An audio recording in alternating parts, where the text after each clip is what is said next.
మేమేమీ plan చేసి లోకాన్ని అసలు చంపలేదు. తన చావుతోనే మాకు ఎన్నో సమస్యలు మొదలయ్యాయి. వరుసగా 2 చనిపోయారు. కారణమే తెలియని భయం ఆ ఇల్లంతా వ్యాపించింది. ఫాదర్, ఒకవేళ ఇది సందేహం కూడా కావచ్చు, కానీ శామ్వేల్ మరణించి కేవలం 4 రోజులైంది. ఈలోపే లూకా ఒక పని మనిషి మాత్రమే కాకుండా మన ఇంటికి, మన నమ్మకానికి ప్రతిగా ఉండేవాడు. లూకా శామ్వేల్ చెరువులో పడి చనిపోవడం, లూకా మేడ మీద నుండి కాలు జారి పడిపోవడం నాకెందుకో యాక్సిడెంట్గా జరిగిందని అనిపించడం లేదు. అందులో ముఖ్యంగా మేడ మీద ఆధారాలు చూస్తే. సరే, మీరేమనుకుంటున్నారు? ఫాదర్, మనం ఏదైనా తప్పు చేశామా? మనమిచ్చిన బలి తను స్వీకరించలేదా? మూర్ఖంగా మాట్లాడకండి. బలిస్తే ఏ ఆత్మ మళ్ళీ తిరిగి రాదు. మన నమ్మకంలో ఎలాంటి లోపం ఉండకూడదు.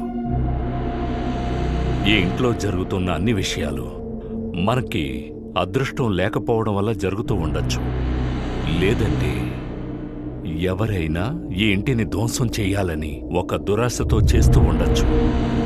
ఎవరు? జూడుతో మీరు మాట్లాడారా? మాట్లాడాను. తనేమీ అర్థం చేసుకోవడం లేదా. సరైపోతుంది. కొంచెం సమయం పడుతుంది. అంతవరకు అతను మనల్ని శత్రువుగానే చూస్తాడు. అదొదిలేయండి. అతను రూమ్లో క్షేమంగానే ఉన్నాడుగా? క్షేమంగానే ఉన్నాడు. తన రూముకి ఎప్పుడు బయట గడివేసే ఉంచుతున్నాం. తన అవసరాలన్నీ లోకానే చూసుకునేవాడు. ఎవరైనా తాళం తీసి బయటికి తీసుకొస్తే తప్ప తను ఏమీ చేయలేడు. ఈ ఇంట్లో పరాయి వాళ్ళు ఎవరున్నారు? ఇక్కడ వంట పనులు చేయడానికి ఒక లేడీ ఉన్నారు. తను సాయంత్రం వెళ్ళిపోతుంది. ఇంకొకరు మామయ్య గారిని చూసుకోవడానికి వచ్చిన హోమ్ నర్స్.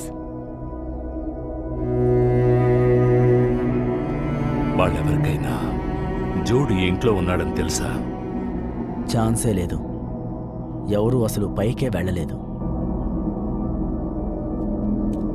ఈ ఇంటితో సంబంధం లేని వాళ్ళెవరో కొద్ది రోజులు ఈ ఇంట్లో ఉండకూడదు.